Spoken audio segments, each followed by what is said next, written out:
everyone, and good evening.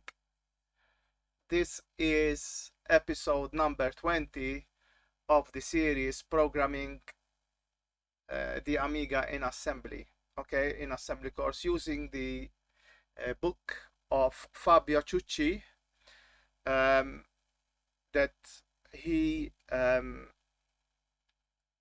gave me permission to stream and do these streams. So thank you very much. Thanks must go to Fabio for this. So today, basically, last week we did example 7e, which was a long one and took us took us the whole session just to finish that. Today we'll continue after 7e. Hopefully we'll finish at around I think exercise 7i, if I remember correctly from yesterday. There's quite a lot of things that needs to be covered, so we will start. Okay, so let's start where we left. So till now we are only seeing one sprite on the screen. Okay, we have only seen one sprite on the screen. To have more than one sprite, we need to specify vstart, hstart, and vstop for each sprite. Of course, I'm having the data. Each sprite, okay, every two sprites, we can pair them. That is 0 and 1 together, 2 and 3 together, 4 and 5 together, 6 and 7 together. Each pair share the same color index. So imagine these as married, okay, sprite 1 and sprite 2. Well, let's say they are not yet married, but they are dating, okay, because in a moment I will come to the married version of them.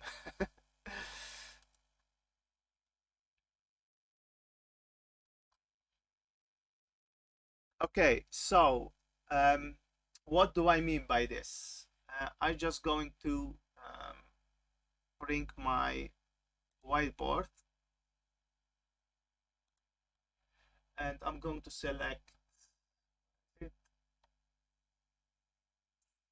this one.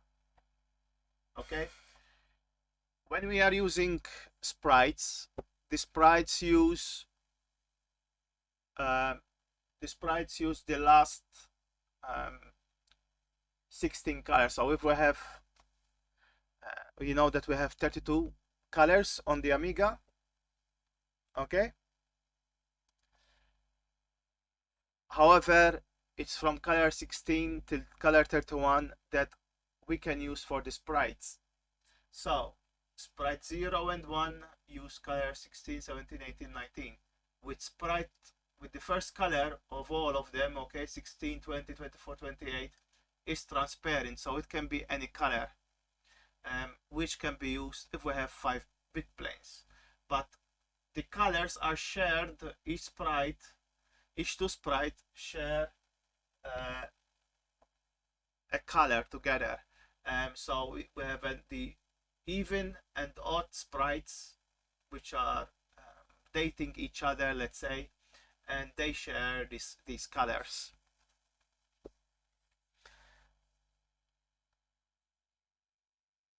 I think it's quite easy what I'm showing here to understand the color numbers. Also note that if we have 5-bit planes, that means we are using 32 colors, then the colors might clash with the sprites. Okay, so when you put the sprite on the image, it might not show properly, or there might be something that doesn't show as it should, doesn't look right. So that's when there are tricks like putting a black or white border around your sprite so as to be shown, or things like that. but you need to be careful if you are using 32 colors. That is why also many games are in 16 color, not 32. I mean, there are other reasons for why, but this is one of them also. Just to make you aware. Okay, let's go back to the book.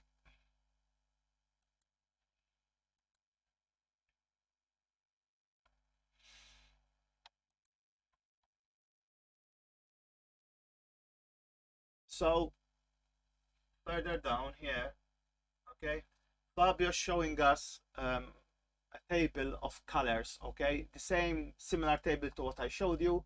He's showing the sprite, okay, 0 and 1, and their color, and he's indicating which one, okay, which color, okay, from these is transparent. As you can see, 28, 24, 20, and 16 are transparent. And here he's showing us how to assign colors, which we already know, to the sprites. Basically, these are the registers, okay, for the sprites. I mean, the color registers, okay, that starts, since we're talking about color, in this case, color 17, because 16 we don't care. It's 182, okay, and he's showing us the colors that he has assigned to the color registers from 16 to 31. Of course, skipping the transparent one because its uses, they are always transparent. You cannot override those. Okay.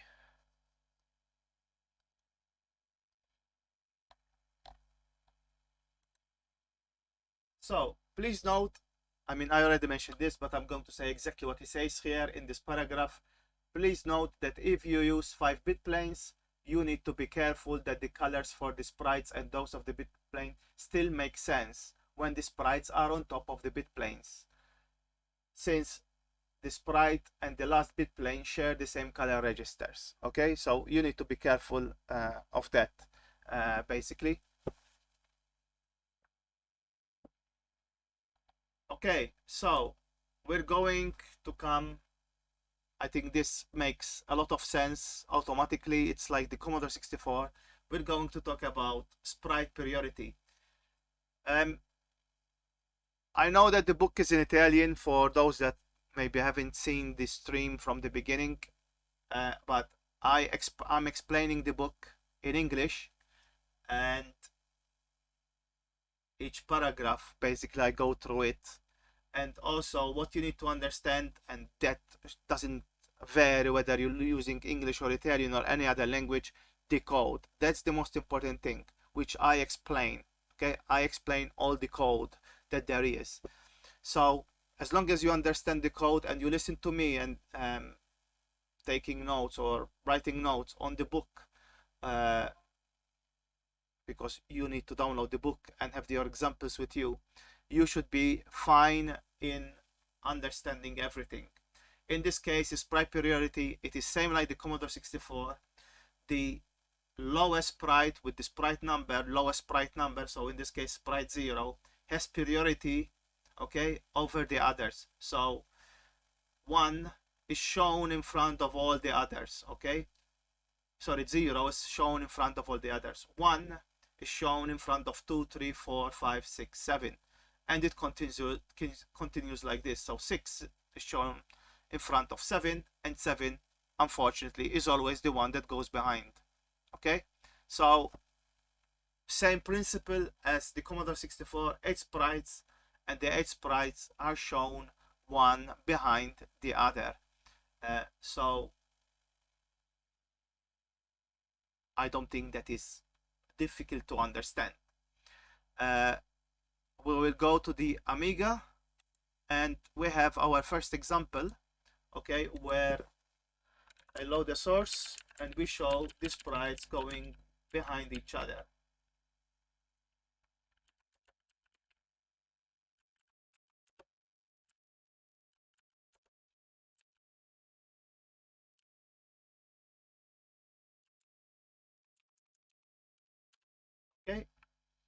If we assemble this, you're going to see 8 sprites, okay? And as you can see on the screen, once I press the left mouse button, you can see that they moved one behind the other. I mean, the code is not doing anything special. It's just this happens automatically, hardware wise. That's what I mean.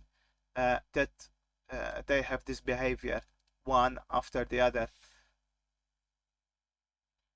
Anyway, we continue with I'm going to explain the code now for the Amiga. So yeah, so we go to the book. I go to the book too. We jump to our exercises, examples, and we are in 7F, the one that we just did. Okay, so what does this example? You already saw what it does. It just positions sprites one in front of the other, and by doing that, we end up, it's, as I said, hardware-wise, one in front of the other. We have here, okay, I mean, this is normal code, which you should know, okay. This is setting the sprite pointers, okay, of all our 7 sprites. So each one of these is setting a sprite pointer. So in this case, I'm going to take the last one, given that it lets me select. It's not letting me. Here, this one is 1, and so this is another one. I mean, this is sprite number 7, as you can see here.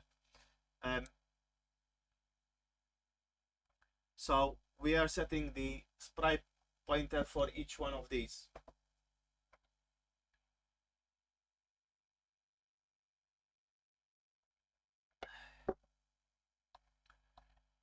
Here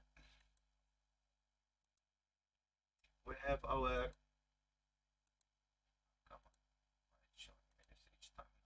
of course it's showing me that.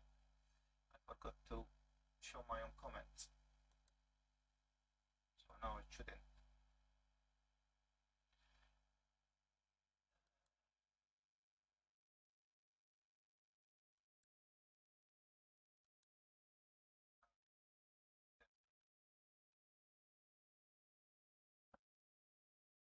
Here is the movement of the sprites when they move one behind the other.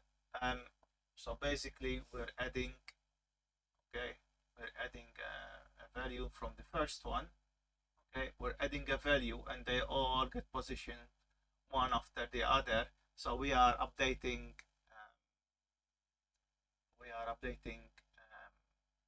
the H position, okay, in this case H start, okay, so that they become one after the other.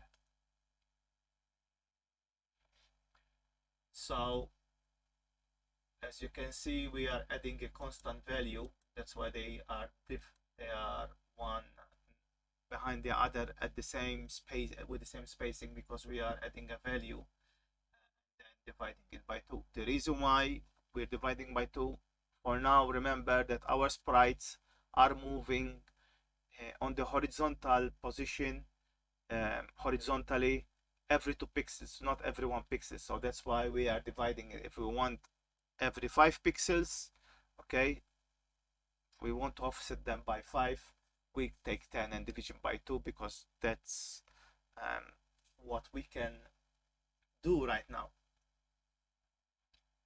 Moving the sprites by 1 pixel, I'm going to cover in a minute. Here is our sprite pointers, okay, which we fill in with the table that are with the part that we had earlier here. Okay, this is the root part that fills up the sprite. I mean, we've discussed this several times. So you know how it works.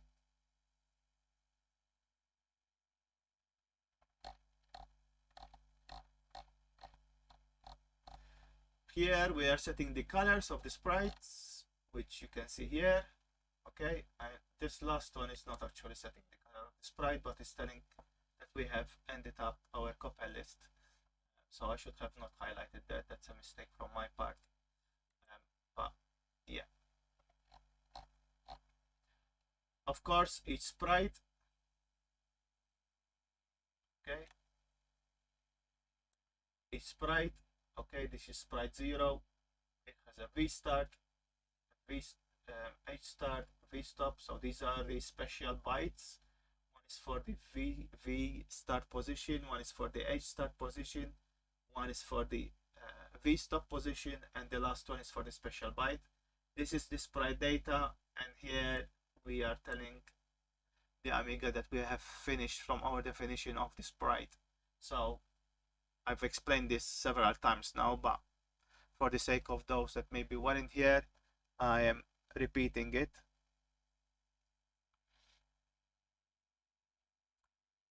Okay.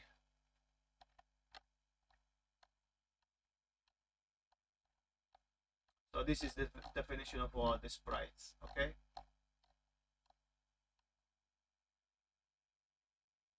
Here he's explaining how we assign the colors, and that color 16, 20, 24, and 28, they are transparent, so we do not really need to assign the colors there. Whatever we write for the sprites is going to be transparent.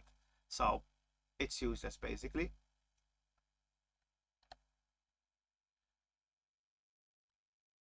Here, okay, this is, he's explaining, okay, what we,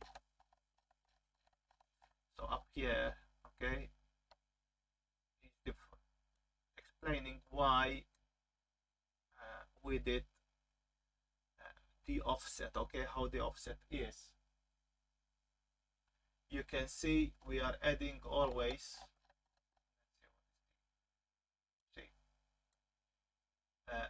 this is the end of the sprite, okay? This part is always the end of the sprite. So we start at 60, we know that our height is 13, so 60 plus 13 is 60.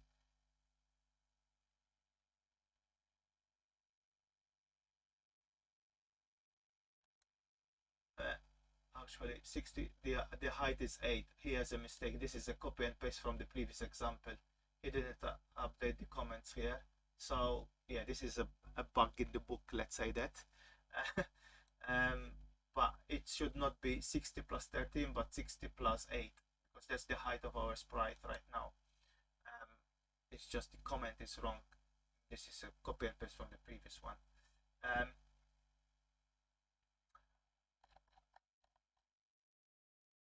As you can see, okay, the H start, we start at 60, okay, and then from 60 we do a plus 7. So as you can see, these are the offset. You're going to see this several times now. So here is 60 plus 14 times 2. Here is 60 plus 14 times 4. This is because for the H star, the position where we are positioning the sprite on the screen. Okay, so it continues so on and on. He has the same mistake here. In fact, look, he's doing plus 13, but actually should be plus 8. And here he's saying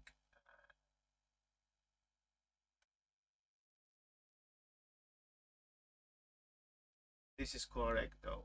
He's saying that our screen position, I mean visual, okay, visual area, okay, is from the the horizontal position is from 40 to D8, and this is where we're starting our sprite 60 plus 14 times 2. And for the Y position, he's saying it is from 2C to F2. This is our window where we see the sprite on the screen, okay, without overscan or anything like that. So just the normal visible window.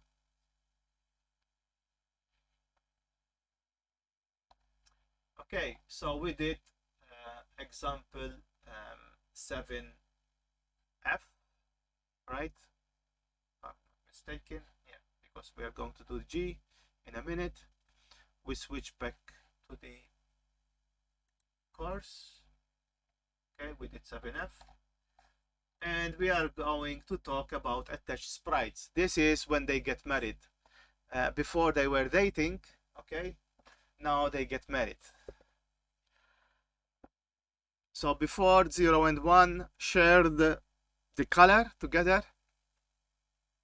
Now they're going to be on top of each other, okay? And because they are on top of each other, they are called attached sprites.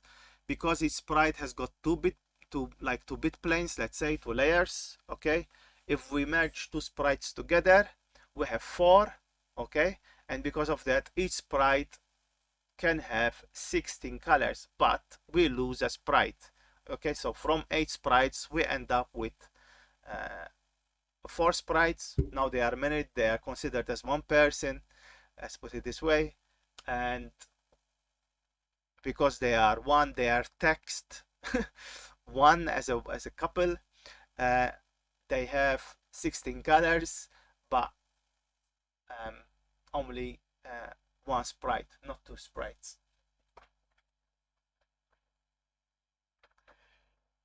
So basically, so the attachments work like this. We have this is the same as for the colors. We have sprite 0, okay, and sprite 1. We have sprite 2 and sprite 3, sprite 4 and sprite 5, sprite 6 and sprite 7. And that makes us, when they are attached, that makes us to have 4 sprites.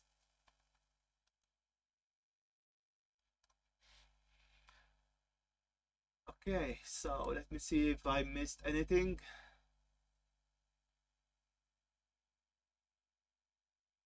So yeah, basically said this is another way of using sprite by using attached sprites.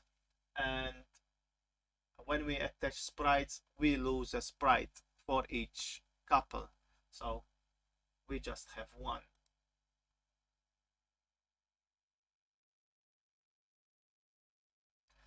Here is he explains what I just explained a minute ago. 2 sprites attached to each other is like having 4 bit planes, okay?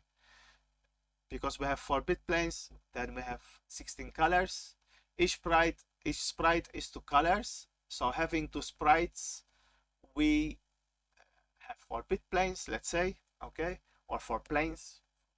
It's better to say planes instead of bit planes, because one might mistake bit planes, the image bit planes, for those of the sprites. And the sprites does have 16 colors, okay, which use colors from 16 to 31 from the color table, okay. Here he gives us the color table, okay, from 16 to 31. Of course, 16 is transparent, so we do not care what value we put there. It will always be transparent, but these now all the other registers are used for the color. And here's an example of setting up the color in the copper list, basically.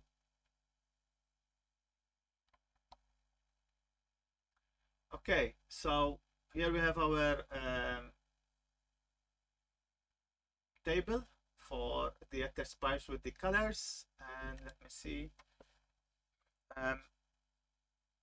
if we have something else here, what he says. To use this mode, okay, yes, to use this mode, we enable a bit in the 4th byte. Okay, so now we are going to start using this special byte. We haven't used anything in relation to the special byte. We haven't done anything. We haven't said anything. But now we are going to use the 4th byte in the sprite definition. Okay, so far we've used the first 3, which were I remind you, vstop, hstart, and vstart, hstart, and vstop. The fourth one is this special byte, and the special byte we program certain bits in it which gives us certain modes or certain features. And by enabling bit number 7 of in the special byte, we get attached sprites. Now the attached sprite, okay, we have to enable the bit of the odd sprite, not of the even. Okay, so from sprite 0 and 1, remember they are attached, we need to modify the bit number 7 for sprite number 1. Remember, because they are attached sprites, they get the same h start, the same the same v start, the same h start, the same v stop. So those needs to be the same. Okay, so same values.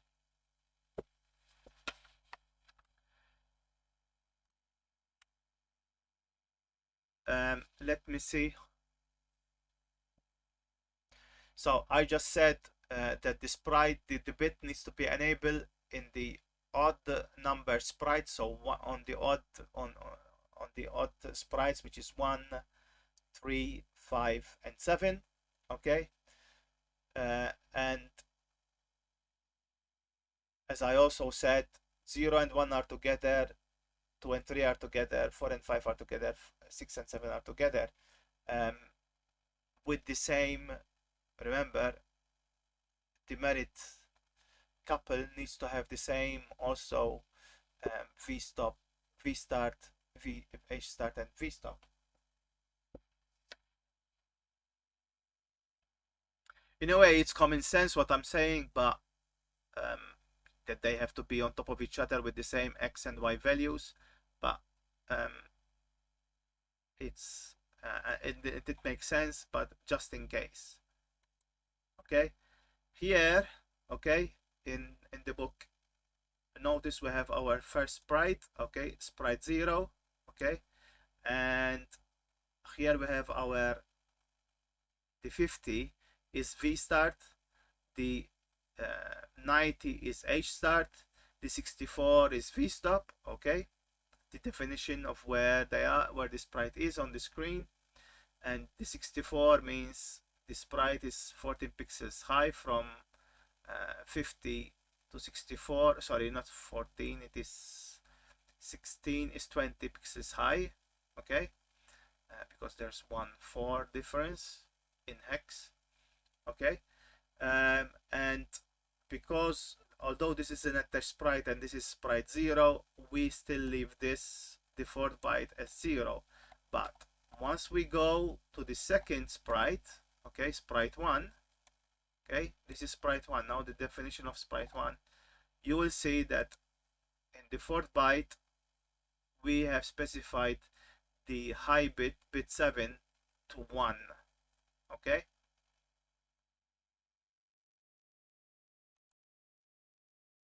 so for attached sprites, we enable bit 7 in the special byte of sprites 1, 3, 5, and 7. I made it in red here just to make an emphasis, but I've said this several times now.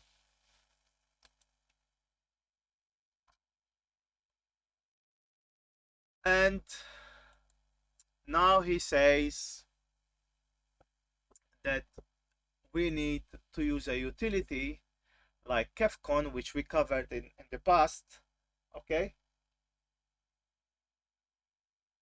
which we covered in the past, to save images as raw, and we need to save sprites as raw data. As I said, although kefcon is not a bad idea to use, when this book was written, it was the best tool that you can use for you know, having Sprite raw data, but there are better tools nowadays, such as the AGA to IFF. The problem with AGA to IFF is it works only in Kickstart 3.0 and above, okay? And KEFCON works on any system. Now, we as developers, we don't use a real Amiga in today's world. No, we use the emulator. And most of us, we run the emulator with Kickstart 3.0 and above. Nobody runs the emulator with 1.2 or 1.3 unless you're playing a game. But I'm talking as a developer. So your tools normally are for Kickstart 3.1 or 3.0 or 3.14. So we are using that. Once you save the data, etc., I mean, the data runs whether it's Amiga 500, 600. It doesn't make a difference. It's just running the tool that might not work on an Amiga 500, which is Kickstart 1.2 or 1.3, depending how old your Amiga is. Mine was 1.2. The ones that came after it was 1.3. So yeah, that is one of the things that you need to consider when creating sprites. What tool are you going to use? You can, as always, you can also use the PC to create your sprite, but eventually you need something to convert it. And what better way of converting it than using the same tool on the Amiga, which can read PC images, JPEGs, which at that time it wasn't so real, let's put it this way, to have the Amiga reading JPG, okay, but in today it can easily do it, and with the emulator we do it most of the time. So yeah, okay, let's go and see example 3G, sorry, 7G.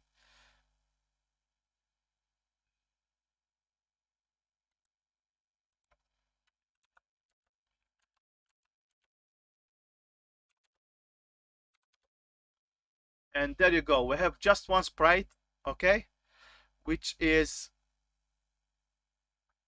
moving across the screen, okay, reading data from a table and bouncing around the screen, and the colors are 16. Now, just for the sake, because yesterday somebody asked me this question and I need to emphasize on it, okay, we are streaming this, okay. I can see on my Amiga that the image, okay, the sprite, although it's moving, it's not that smooth, okay. Remember, our sprites are moving, okay, every 2 pixels on the horizontal position. Via the stream, it doesn't look that bad because the stream, you know, smooths it in a way. You won't have that, you know, jump. I mean, you still see it with 2 pixels. But if you had to run the same code on a real Amiga, you will see that it's not 100% smooth. When we do the sprite that moves at every pixel, okay, instead of every 2 pixels, you will see there's a difference how smooth this sprite moves on the screen. So just keep that in mind, that right now the sprite might look like moving very smooth, but actually it's because of the stream, okay, not because it's actually it's really moving smoothly as you might imagine.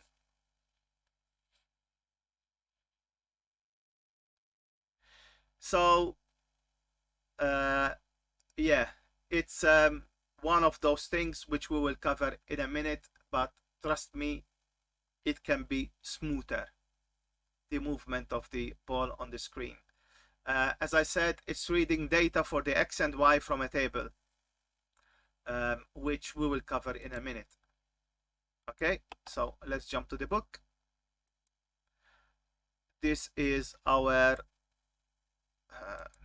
merit sprite. Okay, so we have 16 colors, and we are doing this, okay, by first of all, here is we are initializing, okay, each one of these, given that it lets me till here. Doesn't want to let me right now.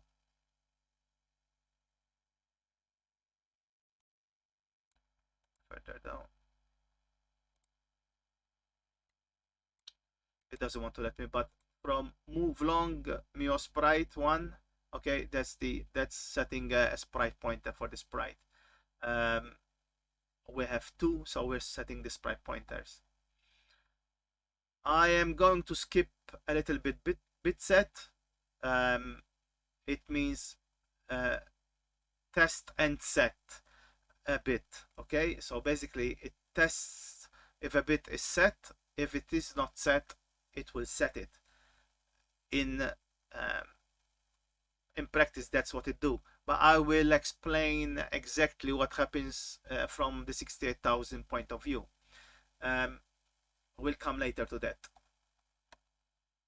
Here we have our routine that moves the sprite. Actually, move the sprite is not the right word there. It's more update the X value of the sprite and update the Y value of the sprite, because we are reading the value from the table and we are putting that value into the sprite data, okay, and then when the Amiga displays the sprite, it knows where it needs to be displayed. Okay, so we continue.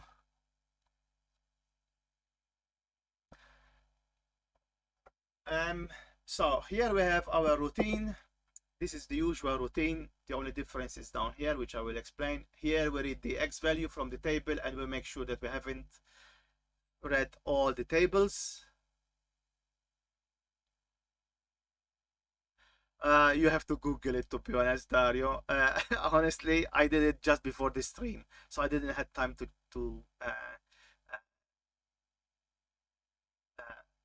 I didn't have time to check what it means. But yeah,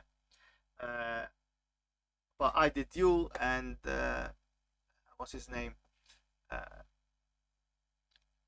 Ozzy also, and there is Frank, and I forgot who else I did. But yeah. So the difference between the usual routine and this routine is that because we have an attached sprite, of course, we need to make sure that the age start of both sprites is the same. And so we are writing the value, okay, into my sprite 1 and my sprite 2, the same horizontal value, the same position. As I said, they need to be in the same position. Here we have our counter where we are in the table, okay, and this is our table, and the table has got 334 values in it, which we read, and once we finish, we start again from the beginning. The same thing. So here is the table for the X, okay, so reading the X value, and here is we are reading the Y value, okay, on from the table. The difference, I mean, this part is the same as for the X, okay, checking that we have not reached the end of the table and starting again, and we said restart again from the beginning. The difference is that, remember, in the Y, okay, we need to set the V start and V stop, because also the sprite, we have two sprites, we need to set it up for both sprites, in this case sprite 0 and sprite 1. So here every time, you see, he's updating the V start, okay, for sprite 0 and sprite 1 here, as you can see, and here he's updating the V stop, okay, for sprite 0 and sprite 1. But we were used to seeing the routine without the double moves. Let's put it this way. We were used to see only one move, but it doesn't make a difference. We are just updating the sprites, two sprites, which were attached now.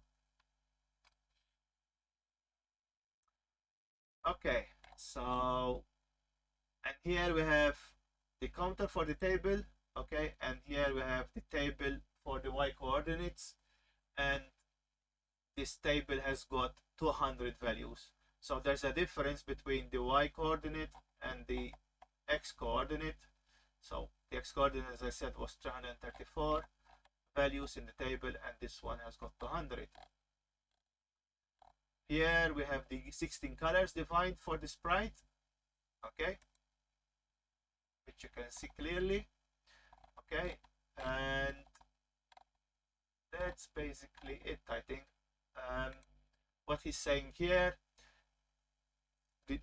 basically is saying that the tables are saved as binary, okay, so we are loading them using ENG bin, okay, and they were saved using the WB write binary, basically WB command of the assembler, okay. I showed you how to create the tables using the IS command, okay, but there's the CS command, which creates a table in memory, and then you save the table using the WB command.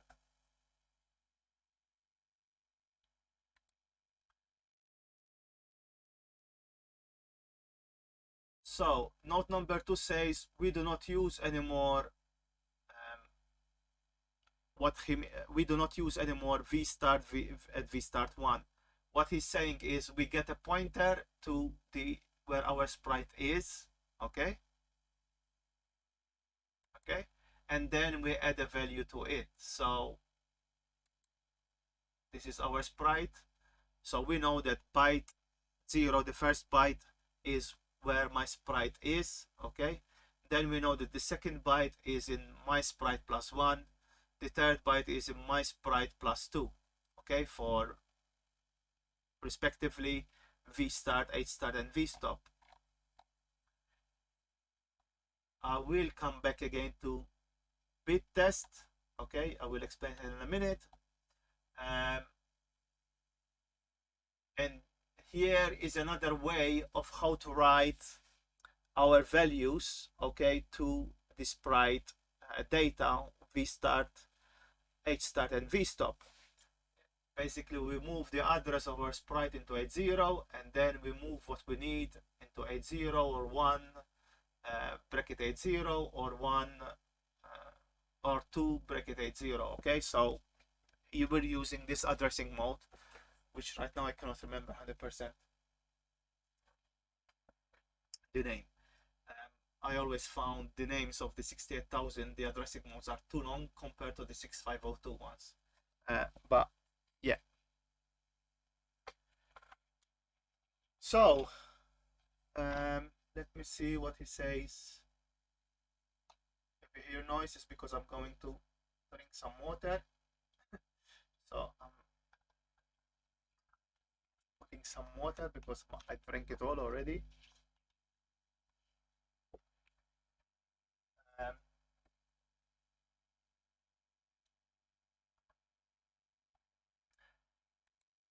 So yeah, here he's going to explain, okay, starting from here, but we will not cover it, okay, how to use KEFCON to generate a sprite, okay, but this is the same method as I had explained using the AGA to IFF to create raw data for a sprite. I wouldn't be using KEFCON personally. This is something that it's not something that we will do. As I explained, we all have our Amigas mostly running in Kickstart 3.1 and then run games from it. So we will use IFF to AGA, not KEFCON. And However, what it produces will also run, is good for the older Amigas. So that's how we will have our sprite. There is no need really to create. It's the same method as we were when we select an image or part of an image and we save the data as raw. We do the same thing for a sprite. The only thing is that the width is always 16 pixels width. But you say that you want to save a sprite, and basically you save the data as sprite. That's it. Now, bit test. Okay, let me switch to the whiteboard.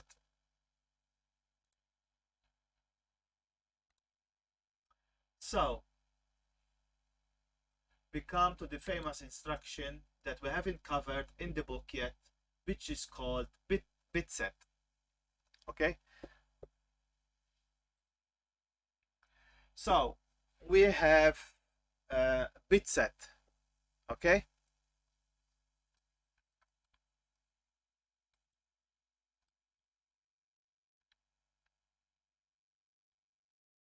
so what does BSET does? Actually, this is not, it is actually test and set. It should, if I had to write it, it should be TSET, not BSET, but they decided to use BSET. So it's bit, test, and set. So what we are doing is checking, okay, if in this case bit 7, okay, of this memory location, if it's set, then there's nothing to do. If it is not set, then we set it, okay, and we set and we can make a decision whether it was set or not. And here we have branch or not equal, and I'm going to explain how it works. So if the condition, okay, if bit 7 is set, so let's assume that in the memory location, okay, bit 7 was at 0 and we set it, okay, so bit 7, sorry, it was set, sorry, I repeat, let's assume that bit 7 of this memory location, okay, was set. So when we test and set, we don't need to do anything because it was already set, so we leave it as it is. What happens is bit 7 remains set, as I said, the 0 flag is cleared, okay, so because we didn't set it, okay, the 0 flag is cleared, and in this case the program will branch since z is 0, okay, so branch on not equal, okay, will be executed because we did not have a value of 0, so the 0 flag was not set, okay, but it was cleared, so we have that condition, and we branch to the wait command or routine. When the condition, okay, bit 7 is not set, so now we have the bit 7 in memory, okay, is not set, it's a 0. Then we do bit set, we set it, okay, we set the bit to 1. Because we set the bit to 1, the 0 flag is set, okay, so branch on not equal, this branch on not equal is kept, okay, and we execute what's under the branch on not equal, okay. Like bit set, there is bit clear, okay, that means we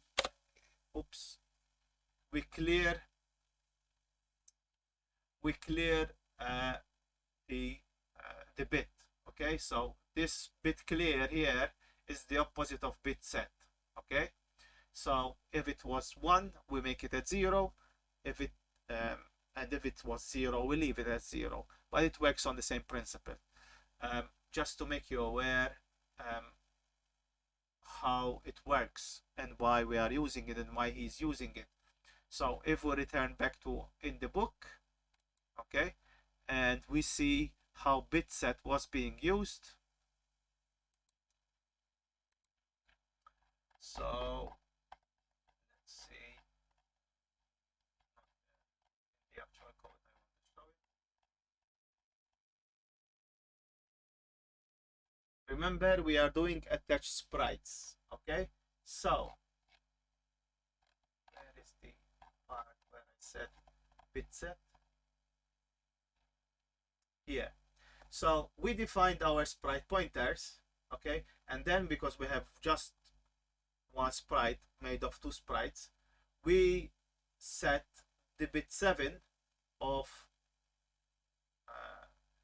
my sprite 1 byte number 4, because we start from 0. Okay, and we set it to 1. As I said, the odd sprite, we need to set up the bit for it. Okay, and that's how we end up with an attached sprite by having that bit set. And this is what, okay, thanks Houndog. And this is the bit, the instruction, 68,000 instruction that helps us in setting a bit in a place in memory. Okay, and this time we go with a G, and we are going to go on H. Okay, so now H, okay, is going to be more than one sprite basically, and I will explain the code for that. So let's do let's go back to the Amiga. There isn't any note from me for this. No, no, no.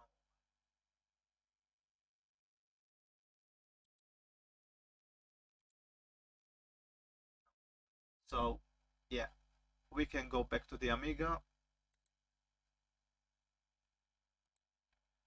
and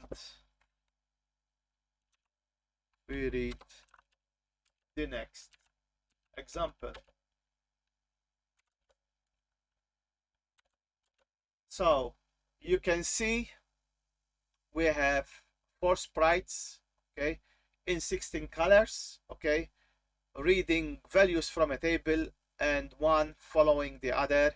They are just offsets, okay, from each other. Let's say one starts at 0, the other one starts at 50, the other one starts at 100, in the way they read the data, okay, from the table. But they are all reading the data from the same table. Now, what you need to understand that if we change the offset between them, you'll see a different pattern.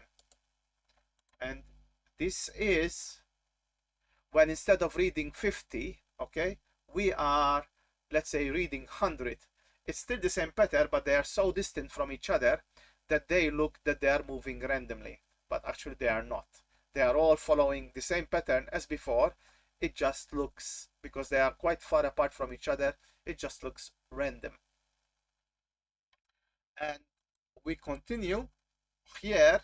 We made them close to each other. The offset is close and they are following each other, as you can see, but it's the same data, okay, same table, which I will show you in a minute. And now we have another example, okay.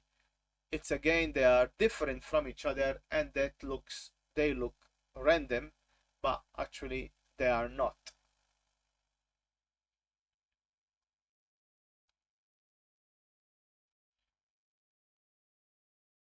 Okay, so let's jump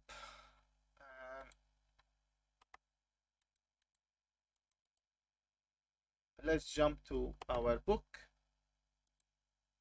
and I'll explain the code.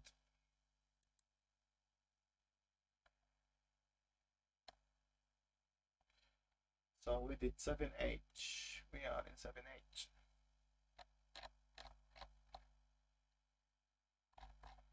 So in 7H already. I know.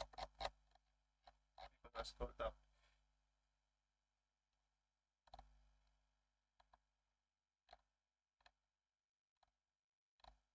So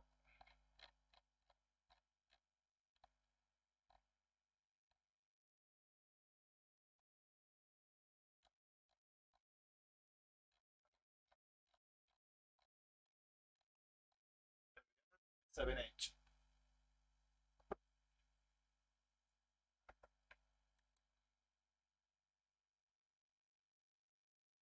So here he's saying we have 4 sprites, okay, 16 color each, okay. If we press the left and right mouse button, we get different patterns, okay. And using always 2 tables, one for the X, one for the Y, okay. That's what he's saying there. Here, because we are setting up 8 sprites now, okay, although we have 4 on the screen, remember that they are married, they are attached, okay. So we are setting the sprite pointers for all 8 of them, okay. Each one, this is one sprite. It doesn't let me select.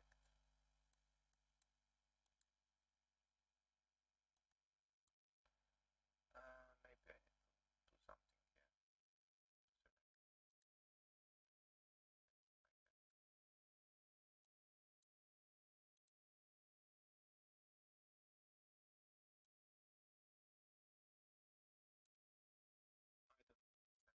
I think selecting, but it should allow me to select the part. There you go. But I'm selecting also part of the other sprite. There you go. There. This part, this block of code is common to all. Okay, just the sprite number is different. Okay, sprite data is different, and we are populating the pointers. Okay, we have seen this several times now. Here, okay, we are setting the bit, 7th bit, okay, 7th bit of each odd sprite. Remember, we have 4, so we have to do it for sprite 1, sprite 3, sprite 5, sprite 7, okay. And we're setting the bit so they become attached sprites, or merit, as I call them.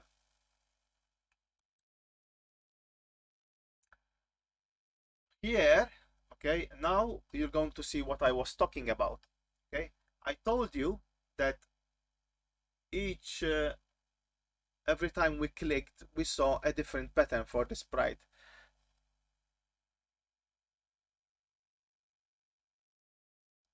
It was running at 50 frames per second. It's always at 50 frames per second in these examples that I am running. And hi Bitstorm, I mean, I just saw the question. I answered the question without telling you hi, but yeah, it is 50 frames per second.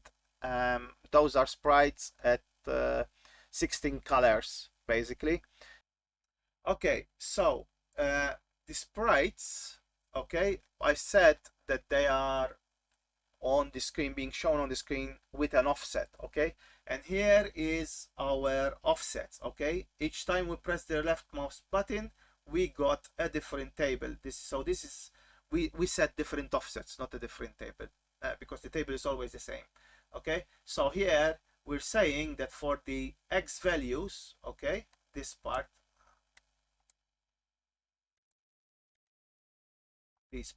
okay, the ones that I highlighted, these are the X values, okay. The we are starting 55, 86, 130 and 170 from our table, okay. For the Y value, from the Y value table, okay, notice that the table name changes between here and here, okay. We start at the start of the table, that's Y minus 1, which is 0 basically, 45, 90 and 140, okay. Just to make you aware. The same, once I press the left mouse button, okay, or right mouse button, depending on the combination that it did, we set other offsets, okay. So these are the offsets that every time we press the mouse buttons, we get. And there were 4 patterns, so this is 1, 2, 3, okay, and 4 different colors for that reason, just to show that the number of patterns that we had. Okay, so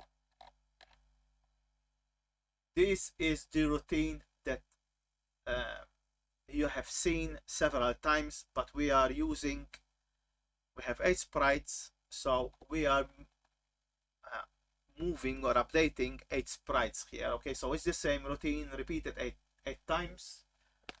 Okay, and in repeating that, we are covering all 8 sprites, but remember they are attached sprites, so every 2 gives us 1 sprite. That's why we have 16 colors, because we are sacrificing 1 sprite. I am calling them married sprites. Okay, there's 1, and because of that, combined together we get 16 colors instead of the usual 4 colors. But it's the same sprite.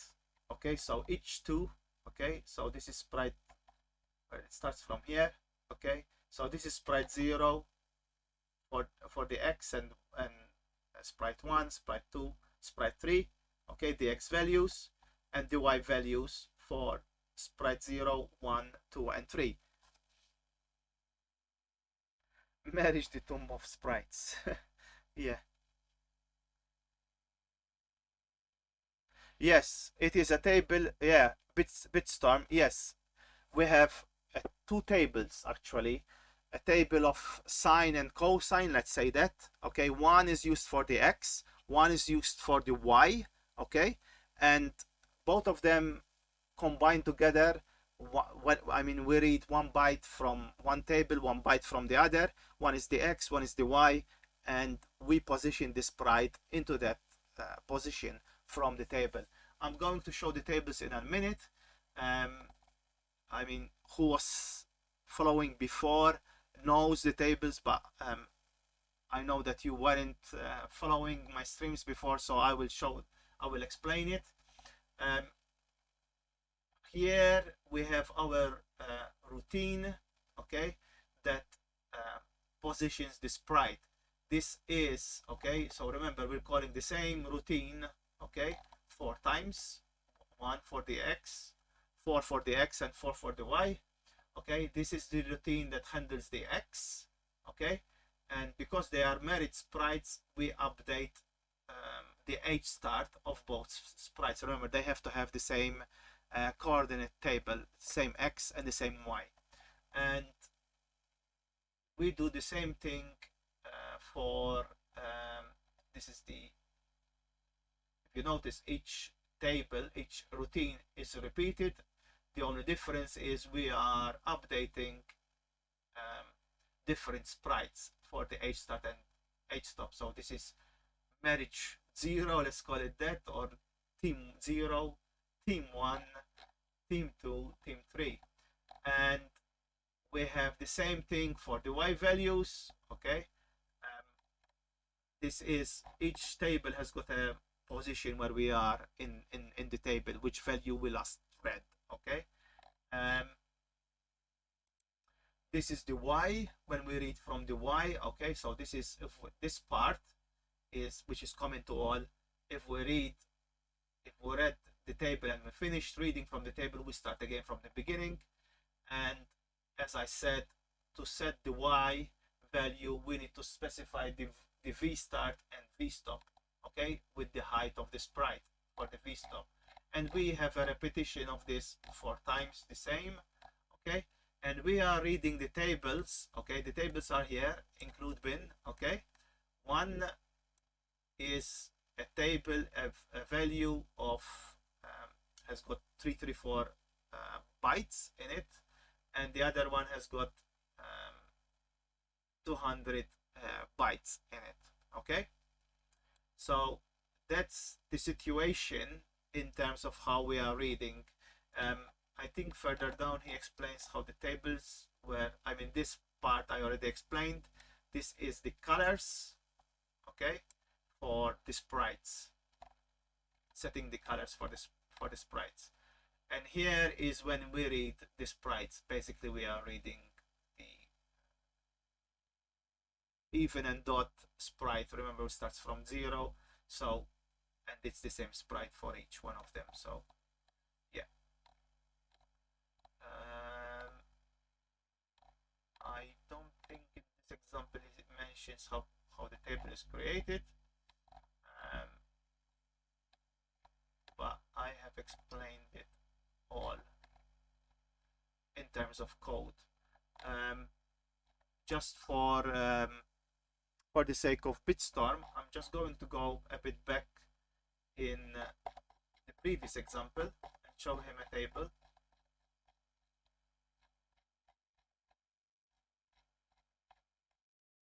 Because here they were binary, okay, so they were saved already as binary, but we have them as source also, okay. And oh, here we are reading the table. We are reading the table. Yeah. So I think maybe it was in the previous example that they had the table data. Forgot now already. I thought it was the previous, but it seems that the previous of the previous it had the data. I just want to show it to Bitstorm.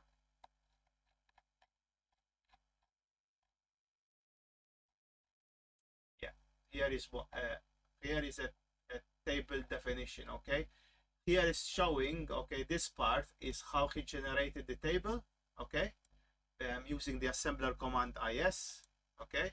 So destination 0 starts at 0 degrees, and at 0 degrees amount is 200 bytes. The amplitude is these values because of the sprites where they are. He basically is creating this pattern, okay. The size is going to be the offset is 80 because of the screen how it is.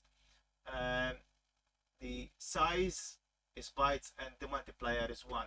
So that is how Bitstream, that's how we generate the table. I mean, there are many programs out there that can generate sine and cosine tables so that you can use in your programs. But yeah, so we have done right? We have done 7H.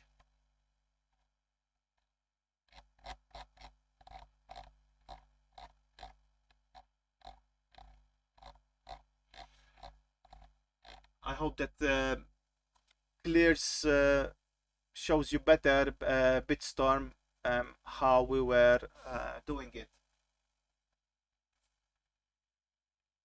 Okay, so here what he's saying. Okay, so we are going to see another command of the 68,000. Remember, in chapter 2 of this book, we covered most of the instructions of the 68,000, but not all of them, okay. And the reason why is it would be overwhelming, you know, or too much. So certain things were left for later, and at least this is how Fabio designed the book, and then he explains them as we encounter them in the source, okay. So we are going to see another instruction of the 68,000, which is the logical shift right, and I will also explain why we need this instruction. Like logical shift right, there is logical shift left, so LSL and LSR, okay. What does LSR does? And I am going to show you. Let's switch to my whiteboard.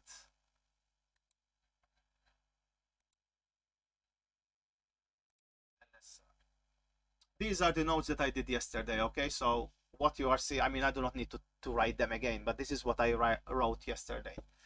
So I'm going to explain logical shift right, okay. Imagine that in the 0 we have this bit, this binary pattern, which is number 7, and we do LSR immediate 1, okay. So we are shifting by 1. Basically what happens is we lose 1, okay, so we end up with 3, and at the end we get a 0. You are seeing it here, okay? What we have at the edge goes into the carry flag. This is important, okay? Goes into the carry flag and the extended bit.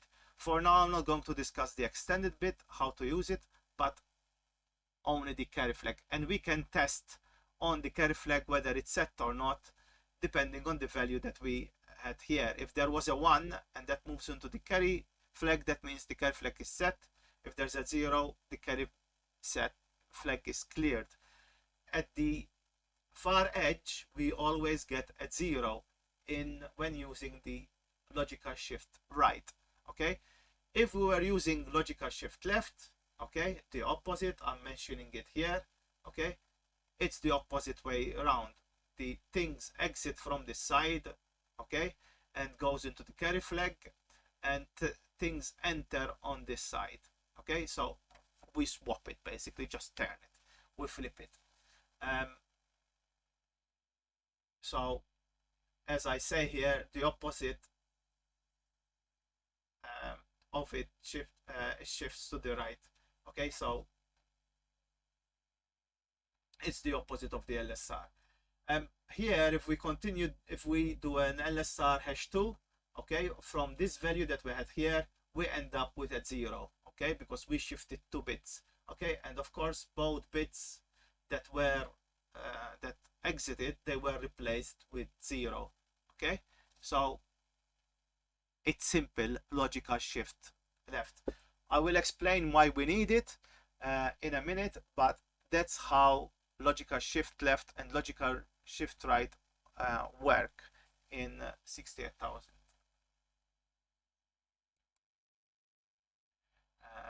Let's go to the book.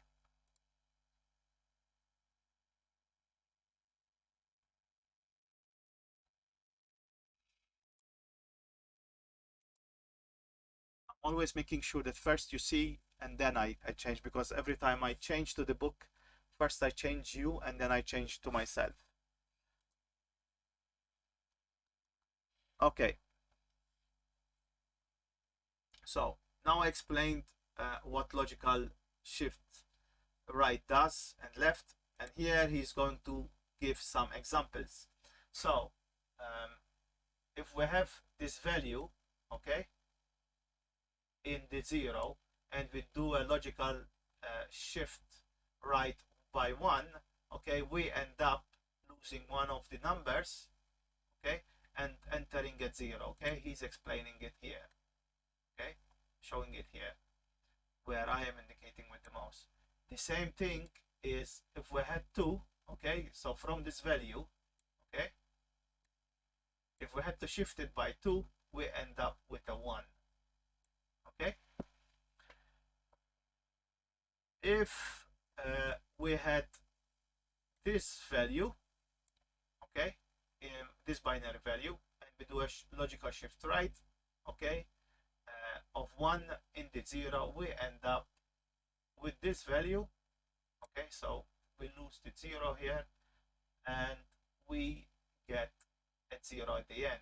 If we do a logical shift right of 5 bits, okay, from this, if we had to shift it by 5, 1, 2, 3, 4, 5, okay, we end up with just 1 bit, okay, value of 1, okay, because we shift, and we have all bits set as 0. That's basically how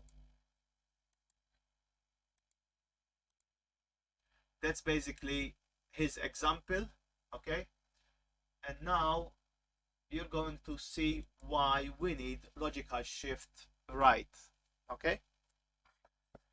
Let me have some fuel, some water, because I'm thirsty.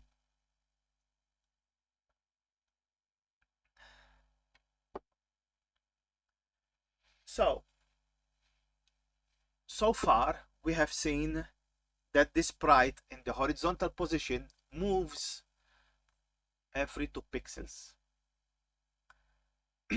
instead of every 1 pixel. The reason being is there's a special bit in the special byte of the sprite data, which is byte number 4, okay, where that we need to set or unset depending whether the number is odd or even. For all the numbers that are odd, the bit is 0. For all the numbers that are, sorry, for all the numbers that are odd, the bit is a 1. For all the numbers that are even, the bit is a 0, of course. Okay, so it's binary number. The binary numbers always that end up with a 0, okay, are all even numbers, and those that end up with a 1 are all odd numbers. So this bit is in the special byte of the sprite, but before I go there, I need to explain something. Okay, you might be asking, what does this has to do with hstart? Okay, so what he's saying is, what does LSR has to do with hstart? Well, right now our sprite moves at 2 pixel intervals. I'm reading from the book, okay? Since the screen width, now this is what I haven't explained, and this is why I started reading from the book, reading my notes. Since the screen width is 320 pixels, okay, we need another bit to be able to move the sprite from 0 to 320, no? Because we are more than 256. But in reality, not from 0 to 320, but it's from 0 to 511. Why? Because our screen starts at position in the X at position 40 hex, which is 64, okay, and ends at position 1, I forgot, 1 something, okay. So let's say 140, let's put it this way, 140 or 160. Actually it's more than that, 180 hex, okay. I can't remember the number by heart, sorry guys. But because the X value is from 0 to 511, okay, then we need, it's not 8 bits, but we need 9 bits to be able to specify the X value, okay. Before we were using the high 8 bits and we were ignoring the low bit, okay. That is why our sprite was moving at intervals of 2 pixels. Now we are going to stop ignoring that, and we are going to make the sprite move every pixel. And the extra bit is in the special byte of the sprite, that is byte, the 4th byte, okay. This bit, okay, now I put this in red for a reason.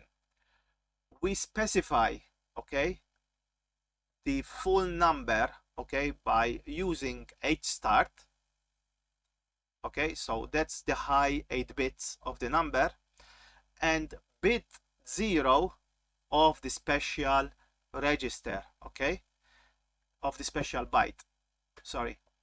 So we remember we had 9 bits, we can only fit 8 bits in a byte.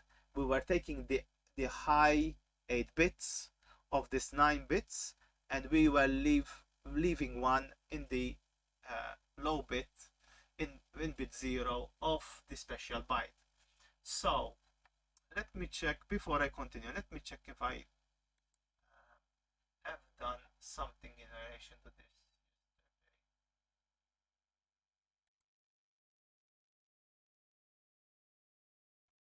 Yes, I did. I'm going to show you. So let's go to the whiteboard. Here is what I did.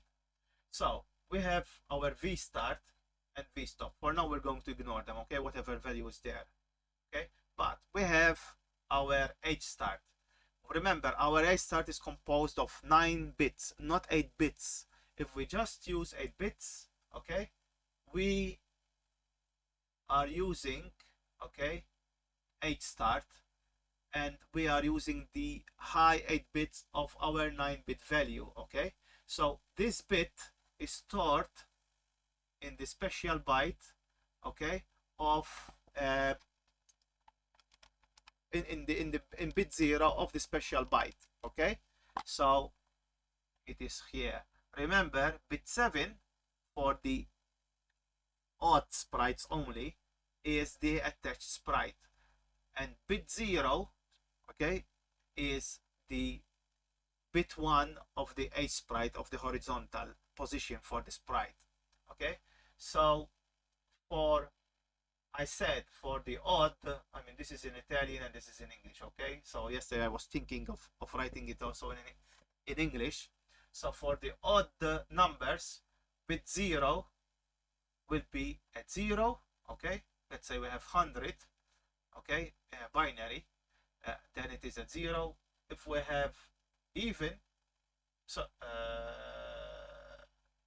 oh, I made a mistake here. And I didn't realize yesterday. Let me change this. Sorry guys, but I don't want to give you the wrong. So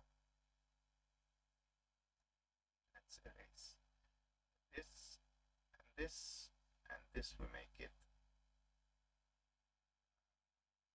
this.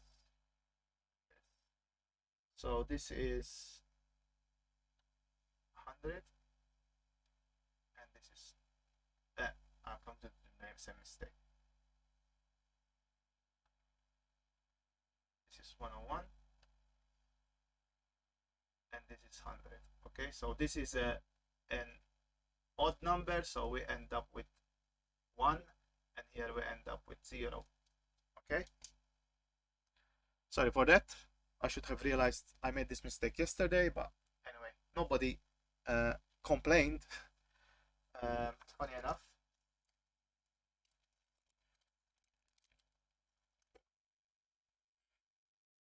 Anyway, but I think the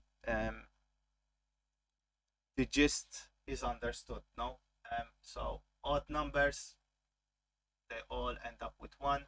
Even numbers, they all end up with 0, and the value of this is stored in bit 0 of the special byte.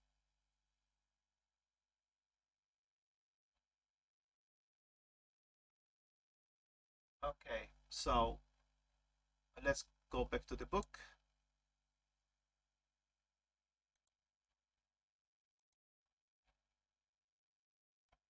So here he's showing us, okay,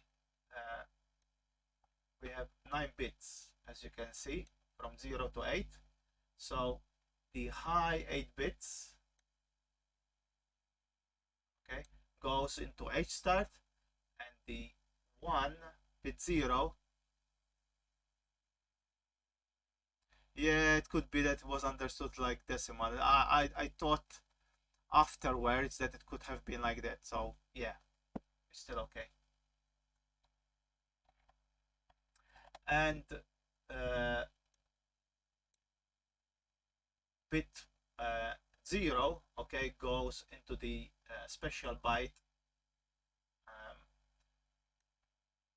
which is the 4th byte in our data definition for the sprite. Okay, so please note, when a number, I mean, this is exactly what is written there, okay. Please note that when a number is even, there is always a 0 at the end of the binary number. So I'm just repeating what I said, but I'm following the book, so I have to repeat it.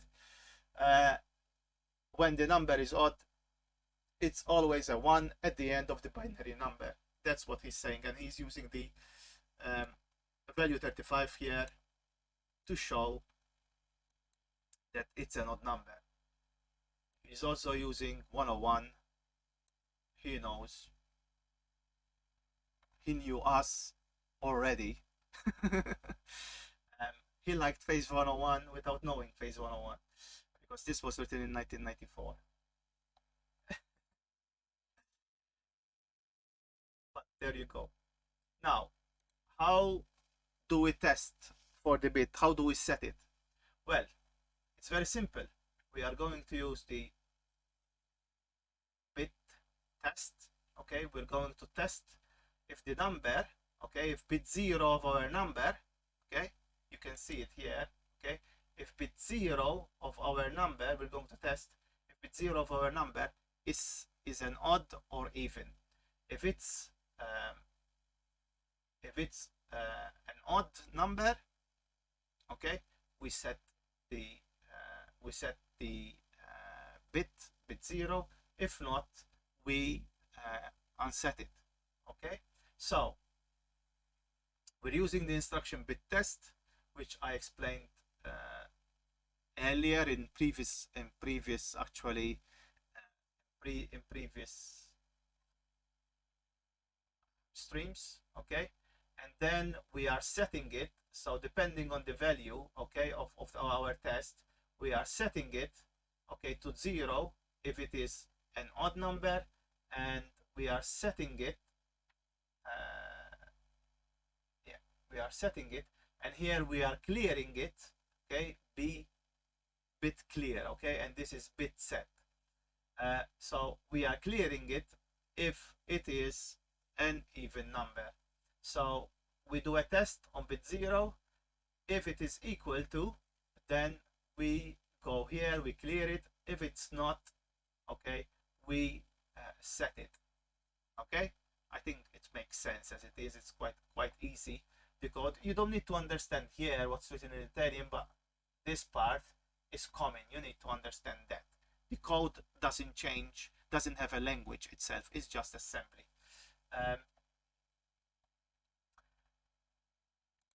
So that is how we are setting the bit 0 in the special byte. Okay, now remember, we are reading 9 bits, not 8 bits now. So our table will be a word, not byte table. Just to make you aware, just to make you think ahead, that now because we are using 9 bits, our table cannot be 8 bits. So a byte, it has to be words because we have 9 bits. So the let me see what if I skip anything from this paragraph. Okay, so now we have set the lower bit of the sprite X position. Okay, so what remains is set the H. So what remains is setting the H start. Okay, so we have 9 bits. We set the lower bit, okay, in the special byte. Now we need to set the 8 bits that remain, okay, into the into H start, which can only take 8 bits. Okay, and this is where LSR, logical shift right, comes in. Basically, we take a word, okay, and we shift it.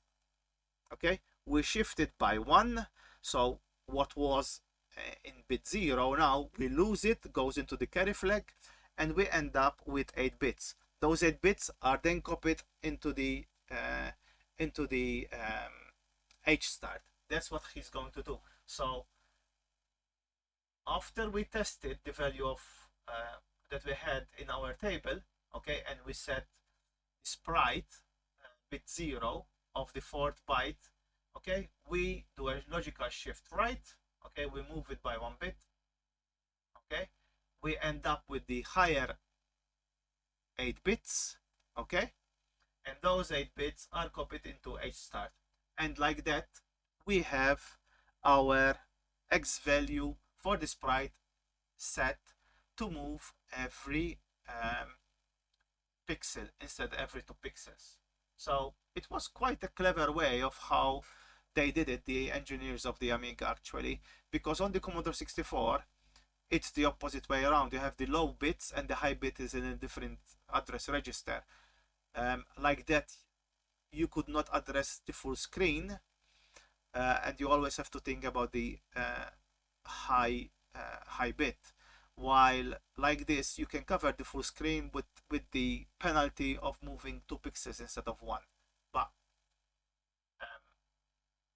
yeah, it's quite interesting how they did it. So here, if we had our value of 35, okay, and we do a logical shift right of 1, we end up with this value, okay, in H start, okay, we end up with this value in H start, but this one is in our low in bit 0 of the special byte. Okay, we have come to example number 7i, okay, which we will go through. So I'll switch to the Amiga.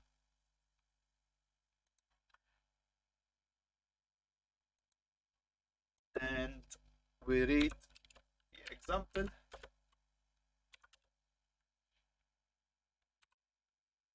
We execute it. So now I know it's difficult to see it, okay? I know it's difficult because we are streaming it, but trust me, this sprite moves smoother on the screen. If you have the code, if you have downloaded the code of the book, you can execute this in ASM1 or ASM Pro, and you will see that the sprite is moving more smoothly on the screen than when we were moving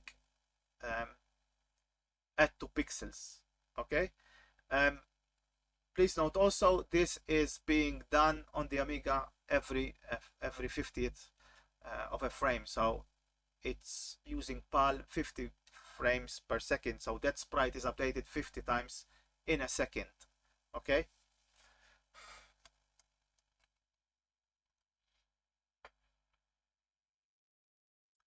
okay, so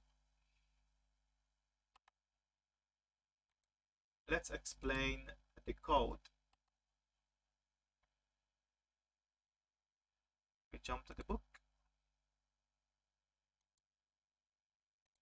and we go to the exercises book, okay, or examples book.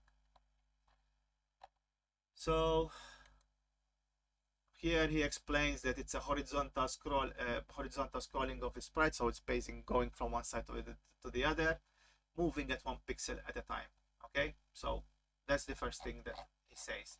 The code is always the same, okay, and we have our routine of moving the sprite. This is actually, I do not like that he called it moving, means move, okay. It should be update sprite X, update sprite Y. It's really confusing me every time I see move instead of update. So basically we read the values from the table and we update the sprite data with what we read from the table. So notice, okay, and this is the only difference from the previous examples. Okay, now we have from 0 to 511, so the middle of the screen, okay, is 1 to 8 plus offset. So we have 120 yeah, so you tell me the middle of the screen should be 256, but it's not. So because I said from 0 to 511, it is 256, but we need to add the offset, so it's not actually 256, but it's 1 to 8, okay, the middle of the screen. Then we add the offset. I mean, the table is going to add the offset, okay, and because we're going to add the offset, we start from the middle of the screen. So 1 to 8, okay, is the actual position on our Windows screen, not in the X in the horizontal position of the sprite. This might be a bit confusing, but once you try it, once you see the example, it will make sense. It just, how to say, difficult to imagine it, I think, but because you think, oh, our sprite is from 0 to 511, the X position, so how come, so it should be 256, the middle of our screen, but it's not, because our screen has got an area which we do not see, okay, and that makes it in a different position, puts it in a different position. So if our X starts at 64 hex, then when we add 1 to 8, it will be a value of, I don't know, 1 to 8 plus 64, and that is actual the middle of our screen.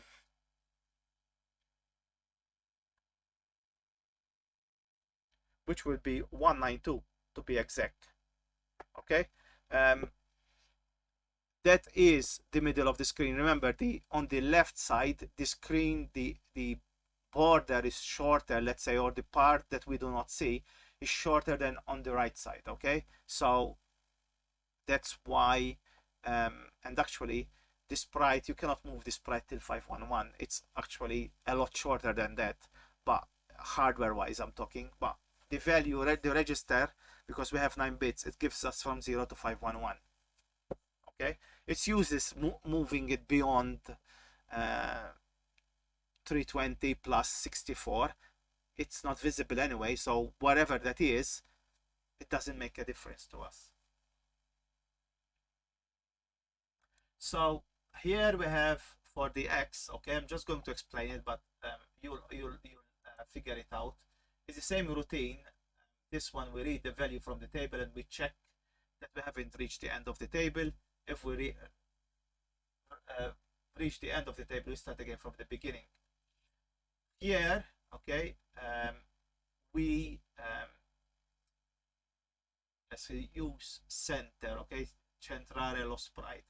Means we center the sprite at position 1 to 8, okay, and then we add the value depending what value we have in the table to this 1 to 8. We either add or subtract depending on what it is, and we move left and right depending on that.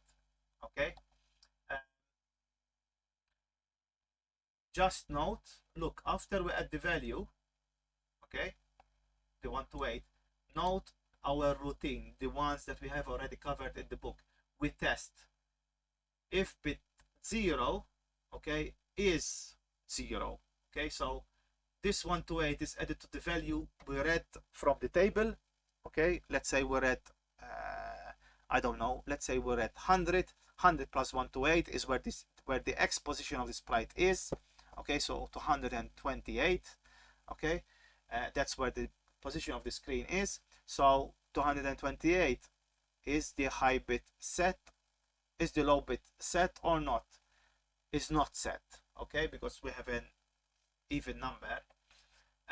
We do a test. If it's set, okay, we go here. If it's not set, we make sure we clear it. Okay, if it's set, we set it. Okay, we use the bit set, and here we have, so it's the same routine that I just explained shortly in the book. Here it's actually included into the routine. Then, okay, once we set the low bit, okay, from these 9 bits, okay, bit 0 into the 4th byte of this of the sprite data, we move the 8 bits into the H start. Okay, and this is what we are doing. We shift it by 1, and then our result goes into H start. Okay, and we do the same.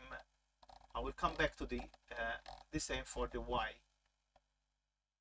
Okay, we read the value, we add the value from the table, we add our sprite height, and we set the V start and V stop. Okay, so here we have the table for the Y, but we have the table for the X here, which is not data like we have for the Y. Okay, it's word and we are reading it from the floppy, and we have 510 values per value, so that is 300 bytes actually, but we actually have 150 values for the exposition of the sprite. And as I said, the data is word, so 16 bits, so that we can have 9 bits represented, representing our 9 bits that we need for the horizontal position. This is the for the sake of BitStorm, okay, you can have the data read from the floppy, or have it in your source, as in this case, as values. And for the Y, we have a table with 200 values of where our sprite will be in the Y position. Okay, this is still the data. Okay, I didn't highlight it. This is the sprite data, and we are writing. Okay, we are setting bit 0 there. Okay, depending on what value we have, and here are the 3 bytes that we affect for the X and Y values of the sprite, and then the sprite data starts, okay, which I explained several times now. Okay, so I think I covered this example. I'm just going to make sure that I read all the data, all the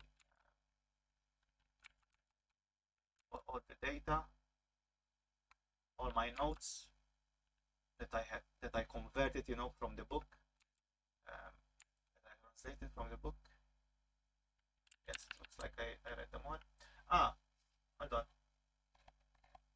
Here he's showing, okay, the values he used, okay, to create the data, okay, for the table X.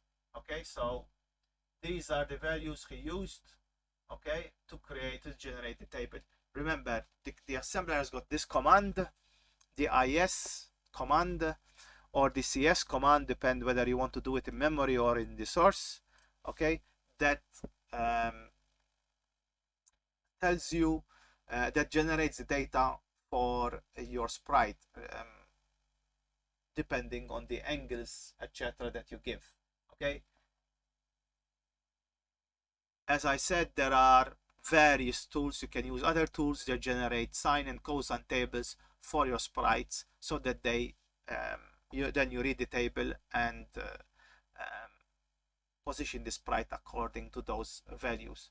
We are just using the built-in command that is in ASM1 or ASM Pro. As in my case, I'm using ASM Pro for generating the table. So I believe, yeah.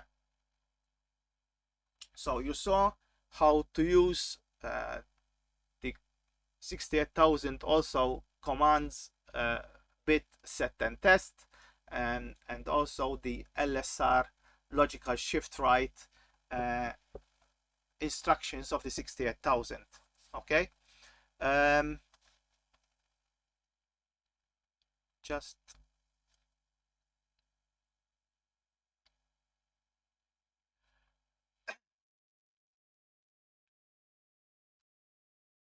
sorry, I'm just checking. Okay, so basically we have reached where the Italian version arrived yesterday. I'd like to thank you all for following this stream. Thank you very much, and see you next weekend, okay, for Easter.